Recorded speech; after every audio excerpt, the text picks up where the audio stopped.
gaita y más gaita en estos días de septiembre. Ya comenzó. La gaita comenzó hace tiempo, entonces nosotros vamos todos los días a arrancar este programa con gaita hasta que Dios quiera. Pero Dios quisiera, o Dios quiera también que nos envíen una gaita de las nuevas que de verdad nos guste y la podamos poner, porque la que más nos ha gustado es Despacito. Bueno, amigos, oye... Te vas a ganar el odio de los puristas de la gaita. De los puristas de la gaita, bueno. Porque hay puristas de la gaita que son fundamentalistas y Despacito no les gustó nada. Bueno, fíjate tú que he descubierto cosas interesantes en estos tiempos de vida. En Maracaibo están experimentando ya con la utilización del PRP, de plasma rico en plaqueta y plasma rico en fibrina, creo que llama, para mejorar, para recuperar el cabello. ¿Sí? Sí, señor. Y parece ser que con cierto éxito en los poros inyectan en la zona plasma rico en plaqueta. Y parece ser que la cosa... el folículo piloso. Sí, parece ser que el cabello, yo no sé, pero ya vi una experiencia interesante. Oye, sería interesante. Ponle en la cámara ahí. Pero yo le decía a un amigo, que me hablaba del tema y le dije, pero es que tu falta de cabello es ya parte de tu personalidad. Y entonces me dice, pero las canas tuyas también. Y yo le dije, pero es que yo de verdad preferiría... No tenerlas porque... la gente dice que las canas son... la gente, cada quien, depende de cómo sea. Algunos dicen, las canas son experiencia, escoba. Eso es escoba. Sí, las canas son... qué bien te quedan las canas, dice eso la también gente. Es escoba. Eso también es escoba. Las canas significan virilidad, eso es escoba, hermano, porque yo he visto mucho, ¿verdad? Sí, y entonces te dicen, tú te ves mejor, tú eres mucho más interesante con las canas, y eso también es escoba. Es decir... Lo único cierto es, oye, si te ves viejo con canas. Lo único cierto es justamente eso que dice, vale, las canas te envejecen, entonces tú dices, bueno, esa es la única verdad. Lo demás es coba. Entonces, por supuesto, ahora que viene, que me dijeron que aquí en Maracaibo hay una clínica donde hacen el tratamiento, dije yo, bueno, mira, habría que ver. ¿Se puede decir el nombre de la clínica, no? No, porque no estoy autorizado para, solamente fue una referencia. Yo estaba haciendo la referencia porque el doctor que me ve a mí me está tratando en estos tiempos, es muy estudioso, el doctor Bernardo Rincón, y a mí me agrada cuando tú vas al consultorio de un médico y en sus ratos libres el doctor está estudiando. Por eso es que yo le tengo una gran fe en lo que diagnostica el doctor Alberto Medina Castro, porque sé que es un doctor que la primera cosa que tiene es que nunca ejerció la medicina privada. Y luego, cosa que no es nada malo tampoco, sino que él, como buena suerte de apostolado, y después que es un hombre que estudia todos los días. Oye, sí. Y está en el conocimiento más reciente. Sí. Y entonces a mí me agrada cuando tú llegas a un consultorio y ves al médico estudiando. Los médicos generalmente, los buenos médicos generalmente estudian mucho, siempre están estudiando. Los buenos médicos no tienen por qué tener los libros en el consultorio porque no se trata de eso, pero los buenos médicos siempre están estudiando. Yo tengo muy buena una relación con un médico porque tengo mi hijo médico, mi suegro médico, mi cuñado médico, entonces la esposa de un hijo médico también. Y entonces yo sé que ellos estudian mucho, ¿no? Como todas las profesiones, pero lo que llaman la investigación va avanzando. Entonces imagínate tú que desaparezcan los calvos de la faz de la tierra, pues. Porque ya en el Imperio Romano habían calvos. Y me dicen que de los 12 apóstoles, 7 eran calvos. Sí, lo que pasa, 7. Lo que pasa, Francisco, lo único que vi en la última cena es gente con mucho pelo. No puede ser. Primero la última cena, el cuadro de la última cena que tú conoces lo escribió, lo pintó Da Vinci. Pero que Da Vinci pintó lo que le dio la gana. Ese tipo pintó. Esa es una creación de Da Vinci. Ahora, no, yo sé, obviamente que sí, pero abajo dice la oportunidad la pintan calvo. Eso es lo único que yo he visto ahí. Pero tenía que haber calvos también, ¿verdad? No puede ser que todos los tipos tuvieran el cabello largo. No, todos los que lo tenían. No. Ella sí, de los 12. Habían algunos que se hacían hasta la queratina. 12 apóstoles, de los 12 apóstoles, 5 eran calvos. 7 eran calvos. ¿De dónde sacas tú eso? Bueno, chicos, de estudios de investigación. Chicos, eran hombres barbados. Bueno, la barba no quiere decir que no sean calvos. Yo conozco un psicólogo amigo que tiene una barba enorme y es calvo de solemnidad. Incluso llegó a usar sombrero. Sí. Bueno. Sí, pero yo no creo que los Bueno, hermano, tarea para mañana. yo no creo. Tarea para Yo me mañana. imagino a ¿Quién? Pedro, A Pedro. Pedro era calvo, porque crees tú que le decían piedra. porque se la sacaba a todo el mundo. Se la sacaba a todo el mundo. Bueno, amigos, dejemos esta conversación que parece que se, Hoy es viernes, que se chicos. rumba por derroteros poco edificantes para el futuro de la patria. Y les quiero decir que ayer, por suerte, para felicidad de muchos, apareció el general Baduel Después de 23 días. en lo que llaman la tumba. Aparece después de 23 días y miren ustedes la perfidia o lo pérfido de el defensor del pueblo, que llega a decir que él sabe dónde está Baduel, pero no lo puede decir. Oye, él sabe que está preso, pero no lo puede decir. ¿Ok? Pues bien, estaba en la tumba 23 días con la misma ropa con la que le sacaron de allá y sin su medicina. Lo sacaron de Ramo Verde, digo. Entonces, yo digo, ¿por qué tanta crueldad con Baduel? ¿Qué es Baduel? ¿Qué significa Baduel? En términos reales, ¿no? Para que le hagan una maldad como esa. Porque es una maldad. Ahora, ¿de quién es preso Baduel, chico? Que lo tratan de esa manera tan inhumana, tan cruel. Bueno, se personifica la maldad y la crueldad contra Baduel, pero aquí la maldad es uno de los aspectos más democráticamente repartidos en este gobierno. Y se le aplica a Baduel, y se le aplicó a Ledesma, y se le aplicó a López, y se le aplica a este muchacho Salet, y se le aplica a Goicoechea. A Goicoechea, que tiene una boleta de descarcelación y todavía lo mantiene preso. Es decir, la maldad es una de las cosas mejor y más democráticamente repartidas en el régimen. Ahora, ¿de quién es preso Baduel? Que lo mantienen de esa forma. Es decir, bueno, del general Vivas yo no sé si se sabe algo, ¿no? No, el general Vivas sigue preso. Pero la verdad, son más de 600 presos políticos en Venezuela. Más de 600. Más de 600, claro. Más de 600, pero aquí el lenguaje que utiliza el régimen dice mucho de su pensamiento político. Es un lenguaje envilecido. Basta escuchar a Delcy Rodríguez, basta escuchar al propio presidente Maduro. Ese lenguaje envilecido expresa demasiado su propio pensamiento político. Demasiado. Y eso a eso sí hay que temerle. Por eso es que cada vez que habla Maduro, o habla Delcy Rodríguez, o habla Jorge Rodríguez, o habla Diosdado Cabello, yo sí les paro. Porque su lenguaje está vinculado orgánicamente a lo que ellos piensan. Es una cosa increíble. Su pensamiento político es tan envilecido como su lenguaje político. Por eso hay que pararle. No hay que, ¿cómo se llaman? Colocarlo en minusvalía intelectual. No, hay que pararle porque dicen lo que están pensando, ciertamente. Lo que se ha dicho Baduel no tiene parangón en la historia política nacional. Yo creo que ni Gómez maltrató tanto a sus presos políticos como este régimen con respecto a Baduel y con respecto a otros también, ¿no? Por eso que nos alegramos de que por lo menos haya aparecido y que su familia tenga noticias de él. Falta Salet, yo no sé si tú conoces. Sí, Lorenzo está preso. Está preso y está en la tumba también. Y lo desgracia de Salet es que lo entregó Santos, ¿vale? Y Santos no imaginó nunca que la crueldad con que iban a tratar a ese muchacho, que lo acusaron de conspirador porque es que la gente también en Venezuela, chicos, aquí hay mucha gente que habla cosas y dice cosas y de repente no están en nada. Sí, chico. Y el gobierno este gobierno no tiene piedad, no conocen eso, son tipos capaces de cometer las peores crueldades, las peores ruindades.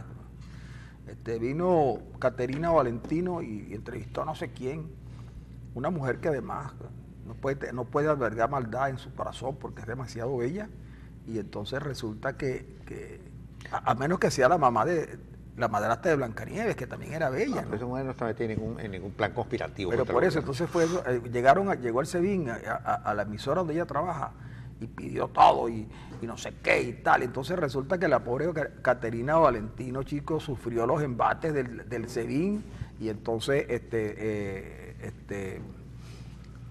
llegaron y se llevaron todo de una mujer tan bonita como esa. Y yo no entiendo de verdad este gobierno, y son malos, ¿vale? Son malos. Entonces mi mamá siempre decía que los malos, un día lo que los hace malos desaparece y entonces quieren pasar por hombres buenos Y entonces algunos se meten evangélicos. Sí, Sí. sí. Algunos malos se meten evangélicos buscando a Dios que los perdone. Sí, sí, Pero está bien. y es la misma historia, Y Dios sí. perdona, porque Dios Dios está ahí para perdonar. Pero mira, chico, cuando, por ejemplo, la familia Baduel, 23 días sin saber de ese señor, chico. ¿Ah? Y lo tenían con la misma ropa. O sea, una cosa impresionante. Y no le llevaron sus medicinas.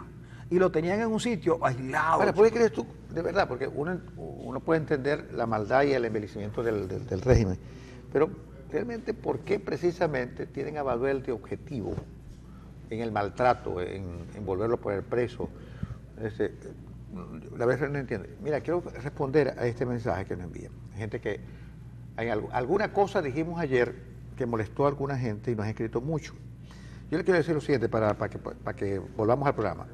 En este programa se piensa por cuenta propia, sin lugar a dudas. Se piensa por cuenta propia, aquí no le debemos cuenta a nadie. Bueno, depende. Y obviamente incomodamos a mucha gente por una única razón, porque decimos la verdad. Así que... Por lo menos lo que nosotros asumimos como la verdad. Entonces, pero la verdad que... Y como generalmente nosotros no terminamos diciendo mentiras, no nos hemos desmentido, pero el día que digamos algo que efectivamente no es verdad, pues nos desmentimos con la misma tranquilidad de espíritu que tiene el que no lo hizo con otro propósito que no sea el de informar de una manera diferente. Pero como dice Arena, nosotros no tenemos no tenemos problemas de conciencia a la hora de opinar sobre un tema, porque además nosotros, si usted nos ha seguido durante tantos años acá, sabe que nosotros sobre los temas que no dominamos con amplitud, generalmente hacemos un comentario muy superficial para evitar caer en esas cosas que generalmente quienes no saben o ignoran la situación, entonces tratan de conversar sobre temas que no manejan y en realidad en vez de informar lo que hace es que desinforman. Ahora, si es verdad que el caso Baduel preocupa. ¿Por qué preocupa? Porque resulta que nadie supone que un héroe de la revolución, bueno, a Trotsky también lo mataron, y lo mataron con una pileta, ¿no? Bueno, que Stalin se encargó... Era una piqueta, una piqueta, chico.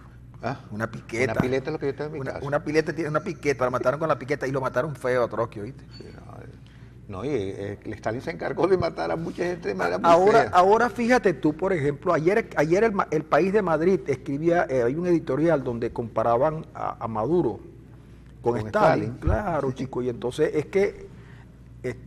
que los comunistas son malos. Los comunistas son malos, de verdad, porque, pero son malos a sabiendas de que son malos, porque a veces hay un malo que no sabe que está haciendo mal. Sí, una vez que descubre que es malo, empieza a ser bueno. Pero los comunistas son malos porque ellos creen que con eso le hacen un bien a la humanidad. Por ejemplo, ellos vienen y le cortan los brazos a una persona y lo hacen por su bien. Ellos vienen y dejan que la persona se muera de hambre y lo hacen por la persona que se está muriendo de hambre. No lo están haciendo por maldad. Por ejemplo, los gringos en su campaña de invasiones a los pueblos lo acusan de invasores y criminales, pero los rusos lo hacían en nombre de la libertad. Sí, yo me acuerdo que cuando yo estudiaba economía, había un profesor que yo quería mucho, llamado Diego Hernández Díaz, que era un señor gran economista y además un hombre que sabía mucho de historia. Y una de esas cosas, por ahí, cuando la invasión a Checoslovaquia, se presenta una discusión, año 68 creo que fue, una discusión fuerte allí en la Escuela de Economía, y entonces él dijo, lo que pasa es que cuando los gringos invaden, lo hacen para robarle los bienes y las cosas, y hacen por maldad, pues, mientras que cuando los rusos invaden, lo hacen por cariño al pueblo, matan un poco de gente, le pasan los tanques por encima, pero lo hacen por cariño. Por amor. Bueno, ese es el comunismo, y esa es la manera, esa manera de actuar la ha tomado el gobierno. Fíjate que cuando Diosdado dijo que Chávez era el que impedía las locuras, lo que estaba diciendo, ahora van a saber ustedes lo que son los locos. Lo que son los locos. Nosotros somos capaces de todo. Claro, unos tipos que dieron un golpe de Estado donde hubo muertos, dieron 2 golpes de Estado donde hubo muertos, y muchos muertos, y daños al patrimonio nacional, y ahora gobiernan con la misma filosofía. Por eso es que Delcy Rodríguez, claro, lo que pasa es que Delcy Rodríguez, yo dificulto que ella haya egresado de verdad de la Universidad Central. Tengo dudas, porque esa es una buena universidad y y allí hay algunos requisitos que son los requisitos que tú tienes que cumplir para poder egresar. Por ejemplo, ella dijo que no iban a poder pagar, cuando llegaran los barcos, no iban a poder pagar porque como los gringos no nos dejan llegar dinero, entonces no podíamos pagar. Y yo dije, ¿y esta muchacha egresó de la universidad? ¿De verdad no sería que con las complicidades que hay muchas en la Universidad Central, hay complicidades? Ahí no graduaron al chichero que estaba debajo del reloj de casualidad. Lo graduaron de chichero. El chichero graduado. Pero yo que sé que el chichero se sabía mucho más que algunos. Yo no sé si de Delcy, pero que algunos. Lo que pasa es que el diseño, Orwell lo dice perfectamente, el diseño del lenguaje político de este régimen, de toda dictadura, piensa de derecha o de izquierda, está diseñado de tal manera que las mentiras se conviertan en verdades. Y lo peor, que los asesinatos sean justificados. Eso es lo peor que tienen las dictaduras. Y esto pasa también en el lenguaje del régimen, que las mentiras las convierten en verdades y los asesinatos, tanto políticos como de verdad físicos, se convierten en respetables. Por lo que le han hecho a Baduel en el lenguaje del régimen es respetable. Lo que le han hecho a Laurel Salet es respetable. No, y lo que le hicieron a Ledesma. A Ledesma lo meten preso por conspirador. Igual que Osvaldo Ledesma, el único conspirador en la faz de la tierra. Que conspira solo. Que conspiró solo fue Osvaldo. Y al punto. ¿Cómo lo llaman? El conspirador solitario. El conspirador solitario. Entonces Osvaldo conspiró solo. Lo metieron preso. ¿De acuerdo? Lo sueltan porque cumplió la condena. Pero Osvaldo no puede salir del país porque cuando él va al Saime, le dice, ¿cómo se llama su nombre? Osvaldo habla español. ¿Y dónde es usted? No diga dónde usted es maracucho, porque si hablar es maracucho. Es lo único que le quedó a Osvaldo del Zulia. El hablar, sí. Fíjate que en estos días salió una señora de la constituyente, una constituyentista que decía que a los opositores había que quitarle la nacionalidad venezolana y que ellos iban a trabajar en la constituyente para ver si le quitaban la nacionalidad venezolana. Ya eso está. ¿Ah? Ya eso está. ¿Ya está? Claro, hay un programa en una emisora del Zulia que yo lo oigo todos los días y el tipo cuando viene el himno dice venezolanos y no venezolanos y yo me incluyo en la otra parte, la mía. ¿Se dice venezolanos? Sí, dice venezolanos y no venezolanos. ¿Y a qué se refiere? Bueno, es que tenemos que ponernos firmes. Y en ese momento yo estoy colando el café y muchas veces se me va el café, se cae, porque cuando él dice venezolano, yo suelto todo y me cuadro. Entonces, pero yo no sabía por qué lo decía. Es venezolanos y no venezolanos, porque como ya la constituyente aprobó eso, entonces hay muchos que tú escoges si eres o no eres venezolano. ¿Sí? Por eso. No, yo escojo ser venezolano. No, yo también. Además, yo soy tan venezolano que ayer disfruté del empate con Colombia. Ah, yo no vi el juego. Chico. No, chico, Colombia fue un buen partido. Colombia con sus jugadores estrellas y Venezuela con sus muchachos, con un portero que es un portento de jugadores. Ahí me decía Ronald Rodríguez que el Venezuela era el portero y 10 jugadores más. No, Venezuela jugó un buen fútbol. Lo que pasa es que Ronald Rodríguez, él es enemigo de los equipos venezolanos, porque a él lo único que le gusta es el Real Madrid y los Medias Rojas de Boston. No, que Ronald es fanático del Barcelona. Fíjate tú, entrando a la parte deportiva. El Barcelona gana sin Neymar. El Mónaco gana sin Mbappé. El Dortmund gana sin el otro tipo sin Dembélé. ¿Cómo se llama el tipo Dembélé. Y el Liverpool gana sin Coutinho. Y el Madrid pierde sin el árbitro. Claro, pierde cuando no hay árbitro. Sí. Ah, porque el árbitro lo favorece siempre. No estoy diciendo nada. Es decir, el Madrid ha tenido en toda su historia dos grandes amigos de ellos que favorecen su resultado. Los árbitros y Franco. Sí, no, sobre todo Franco. Yo te digo lo siguiente, el Madrid, los primeros éxitos del Real Madrid se lo deben al general Franco. Ese es el equipo de la dictadura franquista, el Real Madrid. Claro. Era caudillo por la gracia de Dios. El equipo de los libertarios, el equipo de los solidarios, el equipo de los grandes hombres de la humanidad, es Barcelona. El otro es de los dictadores. No me extraña que Maduro sea del Real Madrid. Seguramente. Seguro. Maduro debe estar ahí con Fidel, Pinochet, esos tipos. Pues, ¿cómo es que se llama el de Bielorrusia? Lukashenko. Lukashenko dio cursos aquí. ¿A dónde? Aquí en Venezuela. ¿Sí? Lukashenko estuvo un tiempo en Venezuela y le pagaron en efectivo. ¿También? Sí, señor, porque algunos le pagan en efectivo, otros le pagan con transferencia. Ahorita le pagan con transferencia a todo el mundo porque bolívares no hay. Oye, qué desgracia lo de los efectivos. No, oye, y hay negocios que tú le llegas, mira, efectivo. No, y negocios buenos. Es una desgracia. Yo fui a comprar unos bombillos y el tipo me dijo, ¿trae efectivo? Le dije, no, yo tengo años que no veo efectivo. Entonces, a mí me dieron 3 efectivos y fue a buscar 2 policías. Efectivos policiales.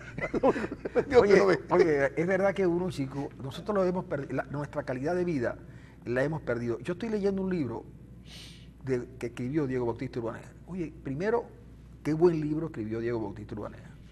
Y después, chico, hace un retrato tan hermoso de lo que es que ha sido la política económica y la economía política en el país, el concepto de renta.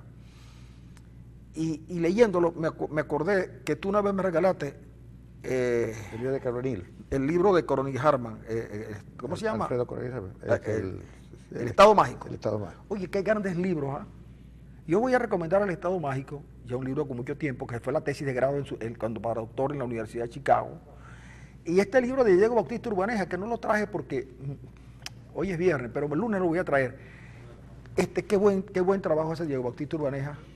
Oye, y qué bien trata toda la cosa del puntofijismo, el asunto del tipo de renta. Y qué casualidad que tú me menciones eso, porque ayer una hija mía me preguntaba, pero ¿qué había antes que tú te la pasas diciendo que esto es un desastre?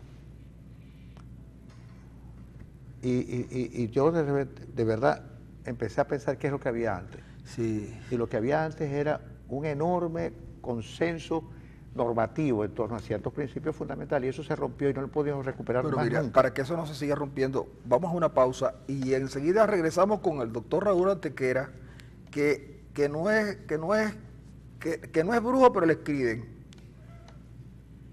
Oye,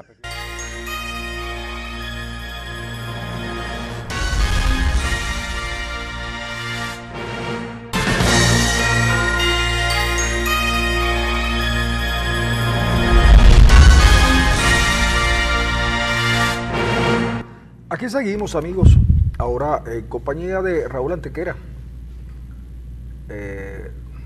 sociólogo de profesión, egresado de la Universidad del Zulia, en aquellos tiempos turbulentos que vivía la universidad, de tomas, retomas y contratomas. De esa época donde los estudiantes eran capaces de jugársela todo, el todo por sus ideas, y donde podíamos conseguir diferencias políticas marcadas, porque eran jóvenes que se dedicaban a hacer política, pero estudiaban un poco la manera de hacer la política. Distinto a estos tiempos cuando las cosas ya no son como antes y no tienen por qué ser igual, pero el conocimiento debe seguir siendo la base de todo. Antequera lo recuerda mucha gente en el Zulia, sobre todo el rector Acosta Martínez, que ya no lo recuerda porque Acosta se murió, pero los más sí lo deben haber recordado mucho.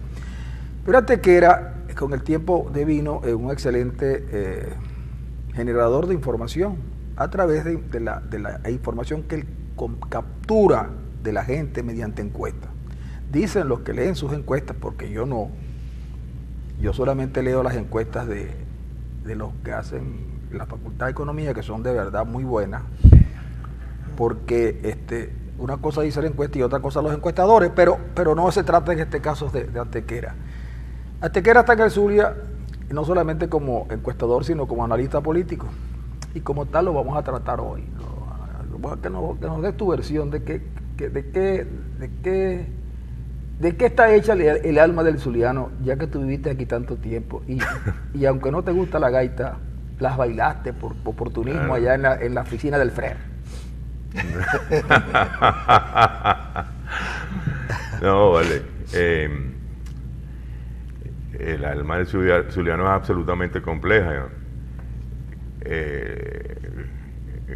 Poetas como Don Pérez son uno de los personajes que han sabido interpretarla y presentarla en el lenguaje lírico que solamente es posible a la hora de considerar la valentía también que se tiene desde la posición de ser zuliano frente a la luna que nos alumbra todos los días, perdón, el sol amado que nos alumbra.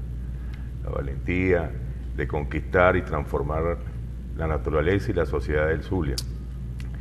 Yo he dicho que el Zulia es el equivalente a un país en población, un país parecido en población en cuanto a densidad demográfica, Uruguay. Uruguay tiene 4 millones de habitantes. Esa es la población del Zulia actualmente, aproximadamente un poco más. Tiene 2.440.000 votantes inscritos en el registro electoral. Eso da una idea de la importancia estratégico-política del Zulia en cualquier evento comicial. Es la primera votación de Venezuela en cuanto a cuantía, en cuanto a población, como ya lo dije. Segundo está el estado de Miranda, tercero distrito capital, luego Carabobo y Aragua, que es la quinta. La sexta es Anzoátegui. Es en este momento clave la presencia de un conjunto de factores políticos que están compitiendo, están en liza por candidaturas el 10 de septiembre con miras a las elecciones regionales del día, no tiene fecha todavía precisa, pero se ha dicho que es en el mes de octubre de este año. ¿Cuál es el interés que predomina entre las personas que nos entrevistan como ustedes? Es saber cuál podría ser el comportamiento del evento electoral del 10 de septiembre. En primer lugar, hay que señalar que la concurrencia podría estar en el orden del 10 al 12%. Nada más. Bajito. ¿Por qué? Porque hay una,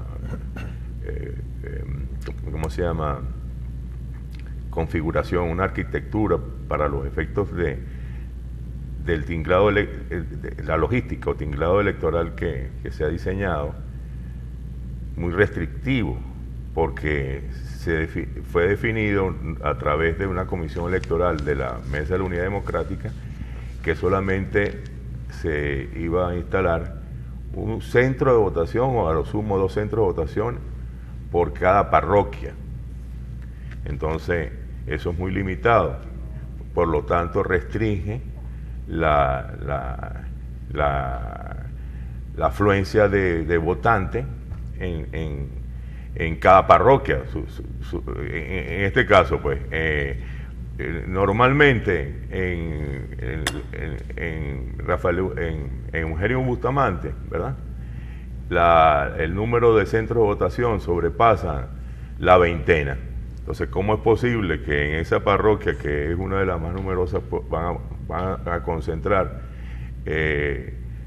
decenas de miles de personas en un centro de votación? Uno solo tiene. Pero fíjate lo siguiente. Un solo centro de votación para una parroquia, por parroquia. Eso fue una decisión de la Mesa de la Unidad Democrática para activar en las 1.200 parroquias del país alrededor de 3.000 mesas electorales, cuando normalmente el proceso electoral se lleva a cabo con alrededor de 30 y pico mil de mesas electorales en todo el país. Sí, pero fíjate lo siguiente, nos habíamos un poco ido a la cosa regional, que es importante, pero no tanto como la cuestión nacional, porque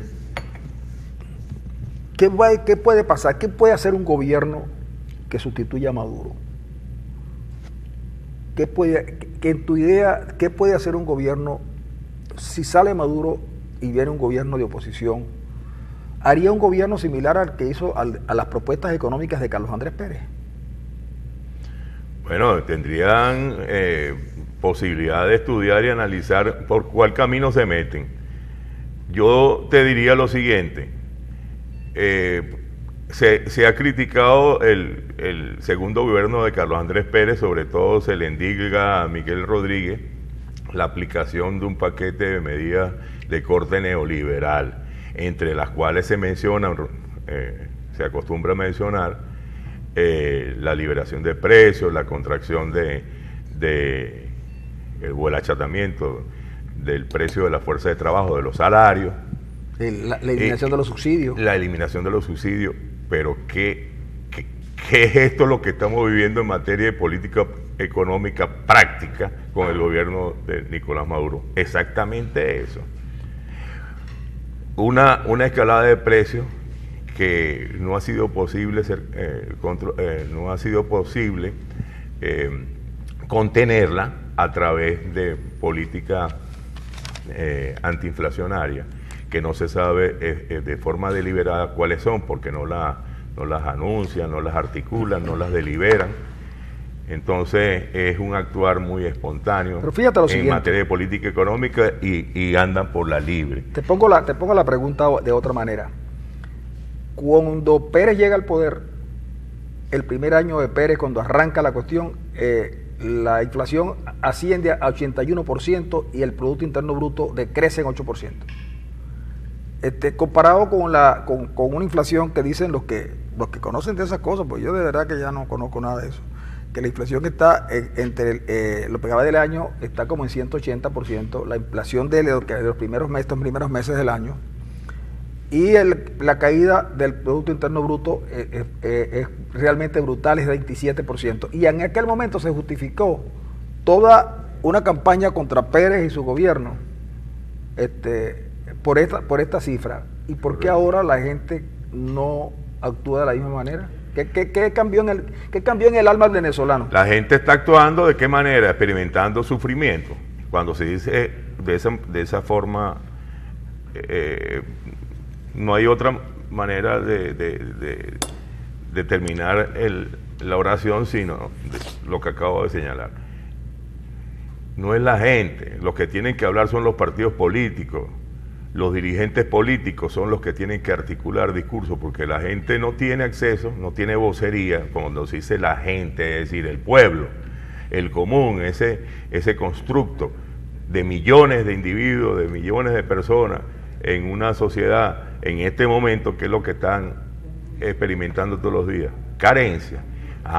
Pero la interpelación es a los políticos, a los dirigentes políticos, a los líderes políticos, que no presentan cuestionamientos más allá de los titulares de prensa, muy resumidos, muy limitados, y no cuestionan in extenso la política o la no política económica del gobierno. ¿Tú crees que la oposición no tiene un proyecto un proyecto de gobierno en transición? ¿No lo tiene? Yo he escuchado el que más se dedica a este tema en la oposición es José Guerra, y considero que las opiniones de José Guerra están fundamentadas primero en su conocimiento en la materia económica, y en segundo lugar porque forma parte, y lo ha declarado así, del equipo de economía de la oposición con relación a ese punto. Ha sido diseñador del programa ante un eventual recambio político gubernamental en Venezuela. Sí lo tiene, pero más que decir que lo tienen, deben cuestionar o criticar lo que hay. Políticas económicas que están activadas por el gobierno, presentando opciones, que es lo que el común de las personas dicen, pero ¿cuál es la solución? ¿Cuál es la alternativa? Por ejemplo, frente al cambio diferencial del dólar, de la moneda nacional con relación al dólar, ¿qué proponen? No dicen. La oposición no dice qué es lo que se debe hacer. Dice que hay que eliminarlo, pero ¿qué proponen? Ese es el problema. Entonces, el común de las personas dicen, bueno, pero me gustaría, si ese es el motivo del aumento de los índices de inflación, muy bien, es por el hecho de que existe un sistema de cambios diferencial que da lugar también a el surgimiento de un mercado negro de moneda, de divisa, pues.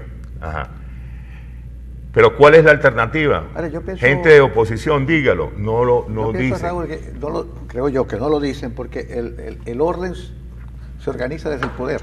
Es decir, si yo soy oposición, mal puedo decir yo qué es lo que voy a hacer si estoy fuera del poder. Porque ¿cómo organizo yo la sociedad? Cuando estoy en el poder, es el mejor ámbito para organizar el orden social. En normalidad, tú lo dijiste. Entonces está pero fuera. Estamos en una crisis terrible. Claro.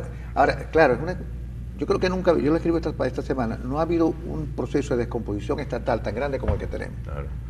Es decir, ¿Cómo recomponer ese Estado? ¿Cómo recomponerlo? ¿Cómo volvemos a integrar normativamente la sociedad?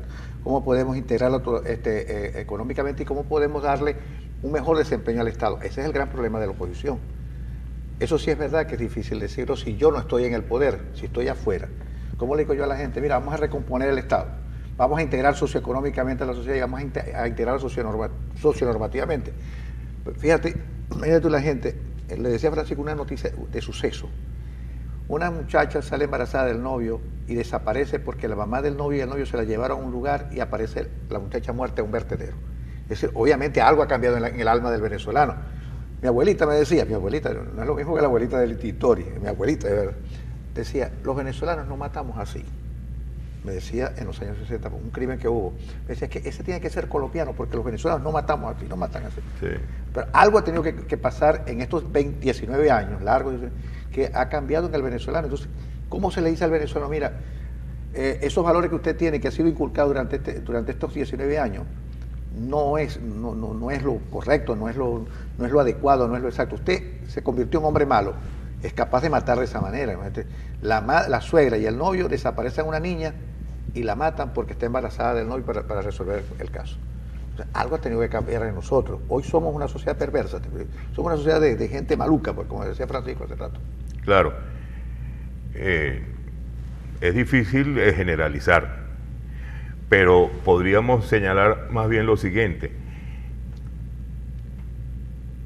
Las coordenadas o el mapa con el que se guían los ciudadanos en una sociedad para diferenciar el bien del mal son las pautas morales. Lo que podría estar fallando entonces es el discurso moral que se genera desde las esferas del poder, y cuando digo poder diría desde lo macropolítico hasta lo micropolítico, desde lo macrosocial hasta lo microsocial, y con esto quiero decir que desde las instancias familiares, lo microsocial, hasta las instancias más elevadas de la administración pública nacional, la presidencia de la República, los distribuidores de las pautas morales están fallando. Entonces, en escala más pequeña, en el desenvolvimiento de la vida cotidiana, alguien mata por un celular o por un par de zapatos porque han perdido la brújula con relación y la probabilidad del castigo, que significaría la transgresión de esas normas, pierden la brújula y pierden la orientación de qué es lo bueno y qué es lo malo. El hecho de que alguien, como lo que me estás narrando, un hecho criminal tan espantoso, el asesinato de esa ciudadana por parte de su suegra y su novio concubino, es de verdad una situación que debe llevar a la reflexión y poner en primera plana la opinión de los responsables del control social, del control de los hechos criminales y de los agentes criminógenos, para que den explicaciones sobre eso, no solamente por el lado de los que le toca reseñar la noticia, sino que hay que interpelar a los jefes policiales, a los especialistas en la materia, qué es lo que está pasando y que pongan en operación medidas políticas, medidas en el orden educacional indispensables para que esta práctica que se ha venido generalizando, la de crímenes atroces que pasan a ser poco a poco normalizados y percibidos como algo que está como en el paisaje, así como está la luna bonita hoy y amaneció bien iluminada la mañana, o amaneció el lago hermoso, así que es paisaje natural, así está siendo interesadamente, esto me parece que tendría un interés político no deliberado, así está siendo presentada la práctica criminal cada vez más ante la sociedad, porque no hay tampoco por el lado de la prensa un tratamiento que no sea como es el conocido, no solamente por la prensa zuliana, sino por la prensa en Venezuela. En cualquier ciudad de Venezuela ocurre algo parecido. Hacen un tratamiento morboso de esos crímenes porque usted se encuentra con un editor y te contesta, no, bueno, eso es lo que vende el periódico. Bueno, pero yo te voy a, no en defensa de los dueños de periódicos, pero ya ese concepto ha cambiado mucho. Fíjate tú que los periodistas de sucesos ya no son tan importantes como antes. Pero dejemos eso de los sucesos porque de verdad, si tú no tienes cara de ser periodista de sucesos. No. Pero periodista sí eres, ¿verdad? No. Ok. Fíjate tú, vamos a entrar en lo que... Sociólogo, tú sabes que sociólogo, yo sé que los sociólogos, chicos, de la Arena. Los sociólogos venezolanos, el sociólogo venezolano más importante es Elías Agua, después Claudio Fermín.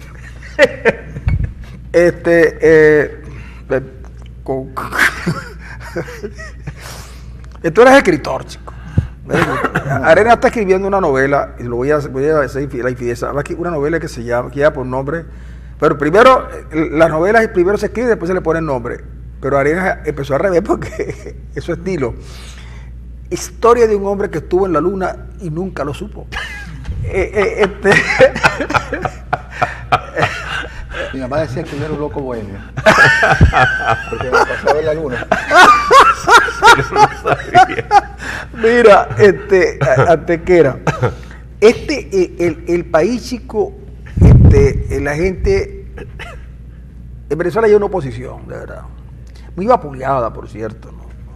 No hay una cosa más sabrosa para los tuiteros que no estaban en tu época. Imagínate tú cuando tú eras uno de los alborotadores de oficio en la universidad. Imagínate de haber habido esta cosa que llaman el Twitter. El recurso interesante. Yo conozco a un amigo tuyo que hubiera sido un gran líder porque él que generalmente no tenía más de 140 palabras en sus discursos. Y entonces hubiera sido verdaderamente brillante, porque después de las 140 caracteres ya hace ruido. Ya se perdía. Pero bueno, no vamos a hablar tampoco de ese amigo. Pero fíjate una cosa, el gobierno ha sufrido más lo que el daño de Luis Ortega que todo lo que la oposición pudo haberle generado en mucho tiempo. Mucha gente decía que el gobierno chavista iba a implosionar cuando los problemas internos entre ellos se agudizaran. Tú que conoces un poco la política nacional, conoces bastante la política nacional, hay diferencias sustanciales en el chavismo que presagian una ruptura mucho más fuerte que la que ocurrió con Luis Ortega, que apenas se fueron 3 diputados más ella. No, a la vista no hay. A la vista no hay. Exacto, porque las contradicciones al interior del chavismo se procesan y se resuelven con las posiciones de gobierno. Entonces hay mucha ventaja para resolver conflictos de un determinado partido político si se cuenta con el gobierno. Me explico, si una determinada tendencia se pone muy mal creada y se pone impugnadora y se pone crítica, necia, ¿verdad? Hay forma, desde complacerle sus caprichos, sus pedidos, sus demandas o sus exigencias, o simplemente marginarlo y aplicarle coacción, punición, de alguna manera lo van poniendo al margen. Pero no hay, o meterlo preso. Pero no hay en el chavismo una en el caso de Luis Ortega Díaz, ella... ¿Por qué se va Luis Ortega Díaz? Bueno, Luis Ortega Díaz, yo diría que más que una militante porque no se presentaba sino como fiscal general de la República. Ella tiene una posición institucional y frente a un determinado comportamiento del Ejecutivo Nacional, ella respondió con respecto a ese comportamiento que estaba saliéndose del marco de la Constitución. ¿Por qué en este momento y no antes? Bueno, porque pienso que la conflictualidad social y política creció y le tocaría alguna fibra a la señora Luis Ortega Díaz de considerar que no podía seguir acompañando un gobierno con devaneos autoritarios, y finalmente se enfrentó. Te la voy a poner en otro lugar. La propuesta política y económica de Carlos Andrés Pérez era muy interesante, de verdad que interesante, sobre todo además que Pérez intentaba montar un gobierno sobre las cenizas del gobierno Lucinchi, que dicen los que conocen de la situación que apenas habían 300 millones de reservas operativas. Ok, pero el partido actuó como un detonante frente a esa propuesta. Ahí habrán, los analistas ya han escrito mucho, pero eso es lo que quiero decir. El PSV no es refractario ante un gobierno que lo está haciendo decididamente mal, que seguramente es el peor gobierno que ha tenido Venezuela en su historia. El PSV sirve, sin duda alguna, para ayudar al gobierno. Pero como entonces no es un partido. Claro, como partido político, yo no soy militante del PSV, pero soy observador. El PSV tiene posiciones con algunos voceros, sobre todo desde la Asamblea Nacional Constituyente, se percibe eso, ¿no? Así, ciertas posiciones que contribuyen y van dirigidas a presentar un discurso que favorece la justificación de la pérdida de efectividad de las políticas, sobre todo políticas económicas del gobierno, como responsabilidad ajena al mismo gobierno. Son otros agentes, a través de una tal guerra económica que es impulsada por acción del imperialismo norteamericano para desfavorecer al gobierno nacional y perjudicarlo. Ahora, la pregunta es hasta qué punto el gobierno de Maduro es una amenaza para el imperialismo norteamericano. Yo creo que casi nada, pues, ¿me entiendes? No es ninguna amenaza. No, tú no sabes. Ahora Raúl, ni militar ni política. Hoy cumple un mes la constituyente. Fue electa con una sola. ¿Cuáles son los logros? Esa motivación. ¿Cuáles son los logros de la constituyente? Porque fue creada para resolver los problemas económicos. No, pero principalmente la expectativa, mediante un estudio que hicimos a escala nacional, entre precisamente para medir cuál iba a ser la presencia y votación para el 30 de julio para elegir diputados de la constituyente.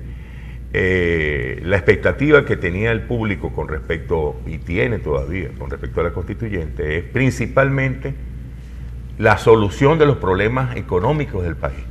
Ok, con esto nos vamos a ir a una pausa. En unos instantes regresamos. Recuerda que estamos en Periscope y que hoy vamos a estar un poquito más allá de las 8:50, que es lo que Mario tiene pautado aquí, porque hoy nos vamos a quedar un poco más. Porque en este programa... Vamos a quedarnos hasta las 12. En este programa, los que deciden cuántos se van... Somos nosotros. Somos nosotros. Vamos a quedarnos hasta las 12. Guido. Amigos, nos vamos a la pausa.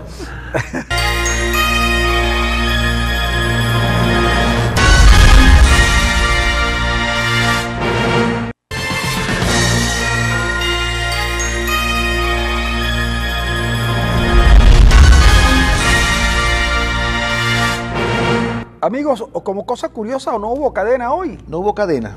Abajo cadena, gritaba el señor. Qué cosa, ¿no? Por cierto que yo le pasé la factura al gobierno porque todos los días ponen la cadena y no me han pagado la pauta. Y yo necesito, porque tampoco porque te así, pueden encadenar. Encadenar de verdad. Pues, el presidente Maduro parece que va a anunciar un nuevo aumento de salario que llevaría el salario mínimo a cerca de 400.000, el salario integral a 400.000 bolívares mensuales.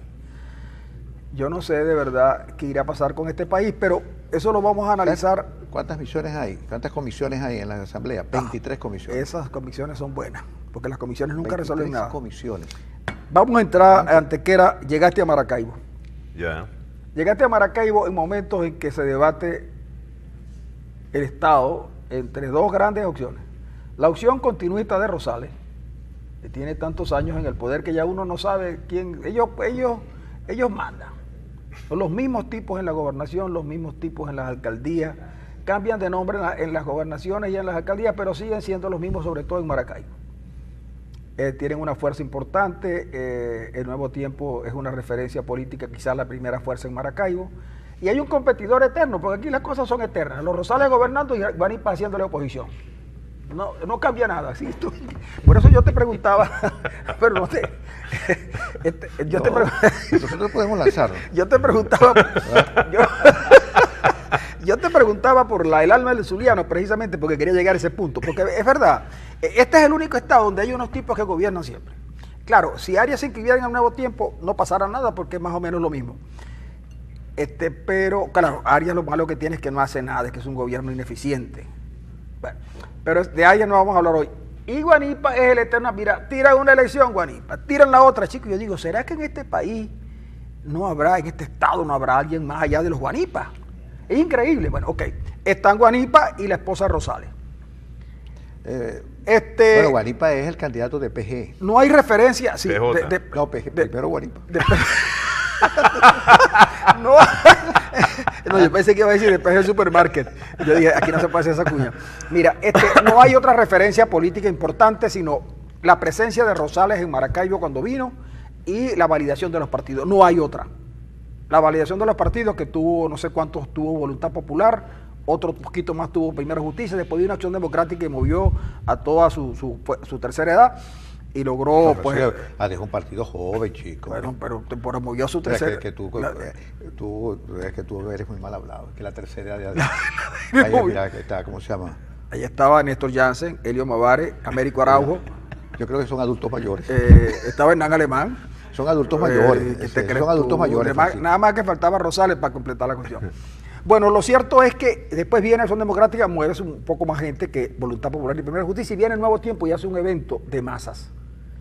Y no me lo contaron porque yo lo fui a ver, y de verdad que mucha gente decía que el Nuevo Tiempo estaba en malas condiciones, sobre todo porque se comenta que la gestión de Belín no ha sido todo lo efectiva que debió ser. Y la comparan con la gestión Rosales, que fue una gestión buena. Rosales hizo su gestión de alcalde bastante buena, la gente lo recuerda y todavía recuerda su paso por la gobernación del estado.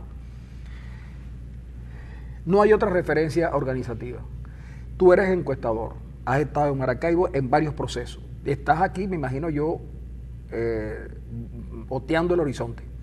¿Qué crees tú que puede pasar el día 10 si es que esas elecciones primarias se hacen?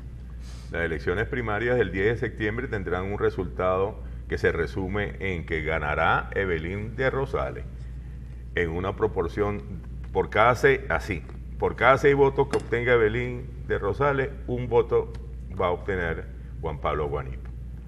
Eso significa lo siguiente: la distribución de esa votación a escala geográfica del estado Zulia. ¿Cómo es? En todos los municipios del estado Zulia, excepto Maracaibo, va a ganar la opción de Belín de Rosales. ¿Dónde podría estar más competida la opción de Belín de Rosales? En el municipio de Maracaibo, en algunas parroquias. ¿En cuáles parroquias? Olegario Villalobos, en Juana de Ávila, en algunas zonas de la parroquia Chiquinquirá. Por eso es que se expresará la proporción de la votación así, 6-1, a favor de Belín de Rosales. Guanipa es mejor candidato a gobernador que a las primarias. Es decir, Guanipa enfrentado a Arias es mejor candidato que enfrente a Belín. Guanipa, si pierde en las primarias, no hay ni siquiera que pensar en esa posibilidad de cómo se vería enfrentando a Arias. Pero complaciendo tu inquietud, es bueno especular. Yo diría que no tendría vida frente a Arias Cárdenas. Yo creo que la mejor opción que tendría Arias es que Guanipa sea el candidato de la oposición. ¿Sí? Pero fíjate lo siguiente, ¿Por qué? Porque es el candidato con mayor debilidad. ¿Cuál es la principal debilidad de Guanipa? Que es el jefe de la guarimba. Eso va a ser todas las semanas de la campaña el candidato Arias Cárdenas mostrando en televisión, en medios impresos, en vallas, el candidato de la guarimba. Es lo que yo le decía. Este es el candidato de la guarimba, el que les afectó su vida cotidiana a los maracaiberos.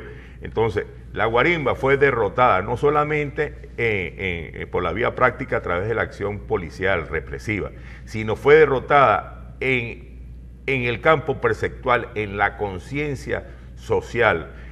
En la medición a escala nacional que hicimos mediante aplicación de encuestas de hogares entre el 27 de julio y el 16 de julio, ante la pregunta, ¿qué opina usted con relación a las protestas populares y en especial a la guarimba?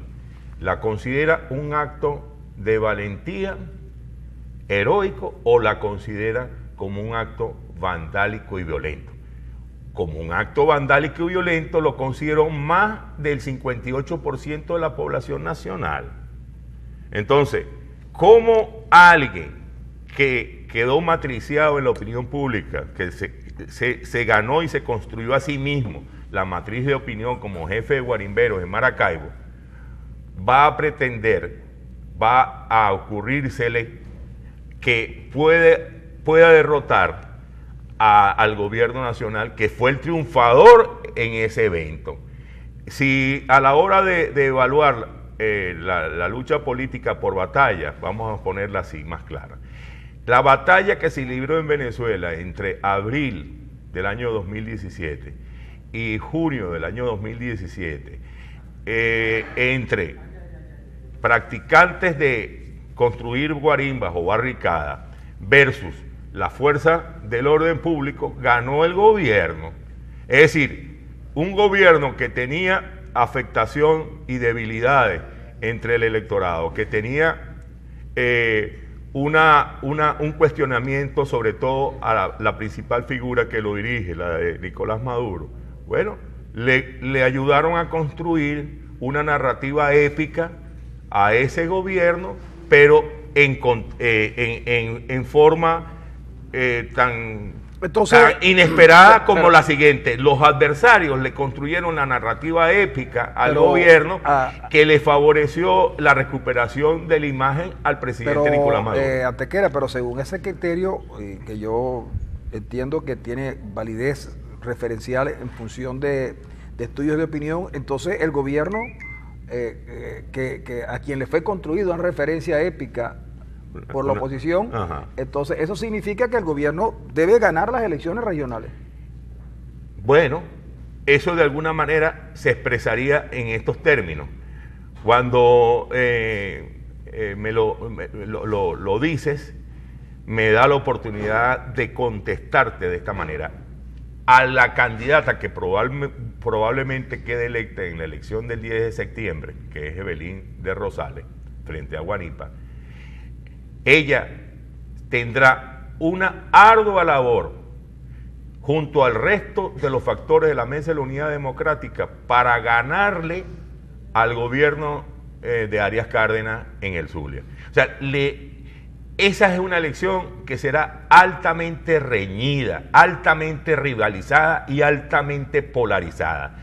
Y el resultado que se espera en términos de votación será, hablando de porcentaje, de 1 o 2% la diferencia entre el ganador y el que llegue segundo. Ahora, ¿qué tanto dura en la memoria de la gente el triunfo del gobierno sobre el pueblo que salió a manifestar? Lo que derrotó al gobierno, ¿qué tanto dura y qué tanto favorece a un gobierno que evidentemente no logra pegarla en la cuestión, en la parte económica, hace sufrir al venezolano y como dijimos antes, claro, y le resta nivel, calidad de vida? Antes que le responda Francisco, y que tienen su haber 130 muertos. Correcto. De eso se ocupa la publicidad y la propaganda. Pero tú crees que la publicidad... La publicidad y la propaganda gubernamental se va a desplegar seguramente, porque conocerán que esas son debilidades que tiene. Obviamente le toca con publicidad y propaganda y discurso político a la oposición desmontar la mitificación que se fabrica el gobierno con sus despliegues ¿Tú publicitarios. crees que la Comisión de la Verdad puede hacer parecer respetable el asesinato de 130 personas? ¿Tú crees que eso es posible? Porque mire, eso es un... Fíjese, esa Comisión de la Verdad debiera ser, a mi juicio, más que una, como se ha venido presentando, como una concesión de la Asamblea Nacional Constituyente, hace rato ha debido ser una exigencia durísima por el lado de la oposición y conformar esa Comisión de la Verdad y pedir ampliación de la misma y ponerle agenda a esa Comisión de la Verdad, porque si hay factores políticos interesados en resolver y dilucidar y esclarecer las razones y los motivos y las causas de las muertes de esas 100 y pico de personas que murieron en las manifestaciones entre abril y junio de este año, tiene que ser la oposición venezolana.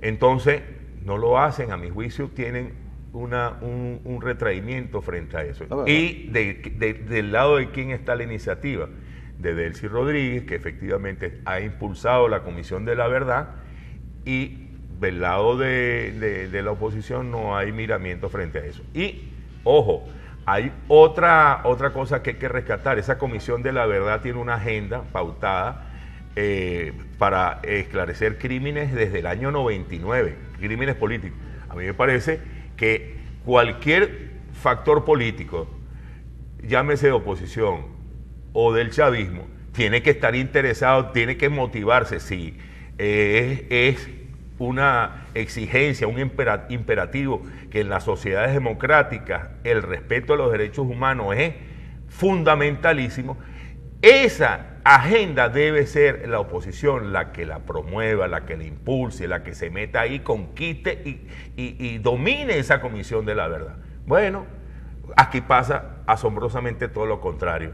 Hay, como ya dije, retraimiento frente a eso, y la iniciativa la sigue manteniendo la presidenta de la Asamblea Nacional Constituyente. Ella es la presidenta de un suprapoder casi dictatorial. Claro, está bien. Entonces, pero hay que tomarle la palabra. Eso no hay que considerarlo como una concesión dadivosa y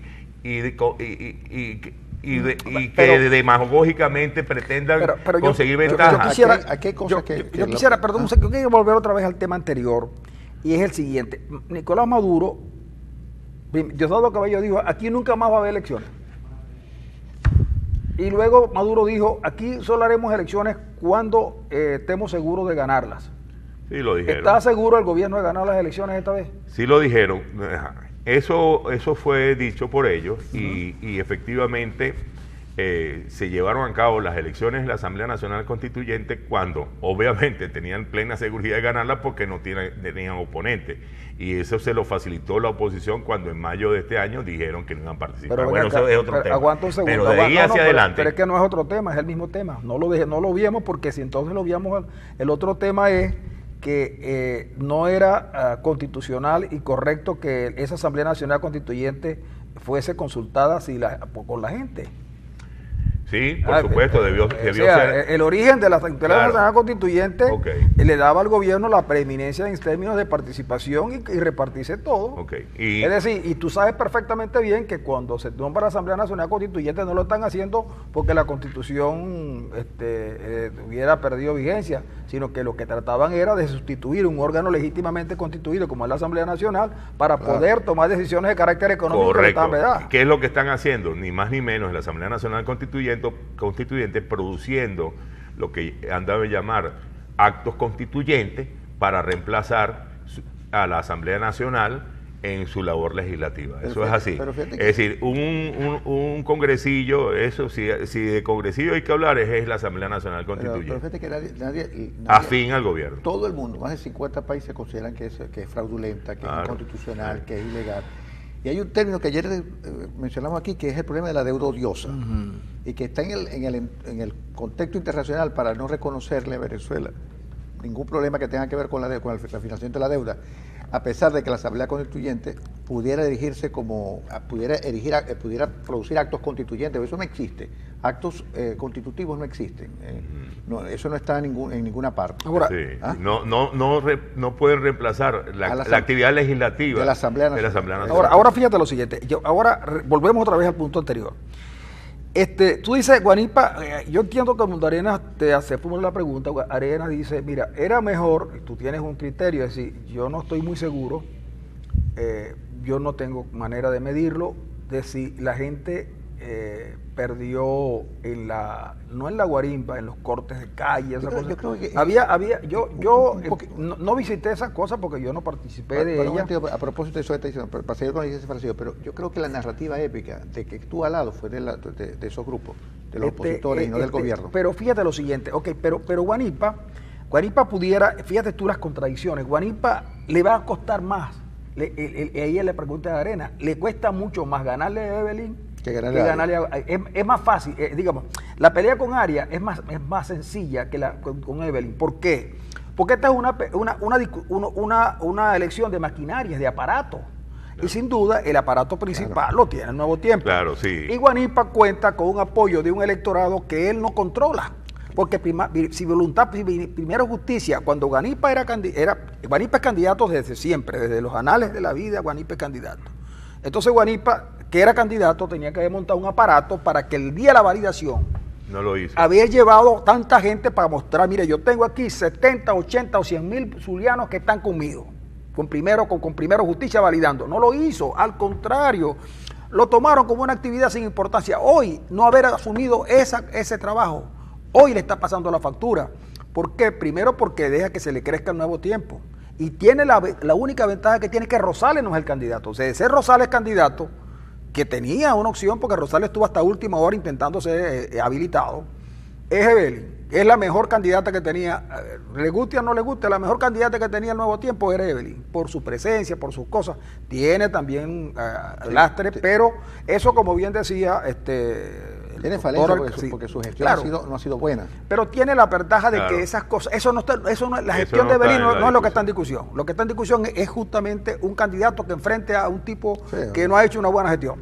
Ok, pero yo tengo una información de una encuesta donde Guanipa le está ganando a Evelyn. Lo que pasa es que el margen, como le gana en una encuesta hecha por gente seria, yo cuando digo gente seria es porque lo conozco muy bien, el encuestador, y él dice que Guanipa tiene apenas 5% de ventaja y su soporte es Maracaibo, pero la encuesta tiene la siguiente particularidad: no todos los encuestados van a votar, claro. Se mueven ese día a votar. Sí, y además de eso, sí me llamó la atención que un sector afiliado al Nuevo Tiempo y afiliado a Acción Democrática tienen cierta predisposición en esa encuesta a votar por Guanipa. Yo no estoy seguro si a la hora de la votación lo haría, ¿de acuerdo? Porque empieza la lealtad a funcionar. Tú que has estudiado la situación, ¿qué crees de eso? No, en una elección... ¿Y ese 5% cómo lo ves tú? Yo creo que es insignificante en estas condiciones. ¿Por qué? Porque la votación de un Nuevo Tiempo acompañado de Acción Democrática, de COPEI y de un partido que está en auge, como es Avanzada Progresista, que es la referencia partidaria de Henry Falcón, tienen ubicada su votación listada, organizada, y eso le permite actuar como se ha definido comúnmente como una maquinaria electoral eficiente. En el caso de Guanipa, tú lo has señalado, es probable que ellos también tengan un nivel de organización que les permite haber listado cierto electorado, pero no van a superar, no tienen esa capacidad para superar a esa otra maquinaria. Por lo tanto, esto siendo una elección interna en donde probablemente se movilizan, sería un exitazo si logra movilizarse entre un 10 y un 15% del electorado nacional.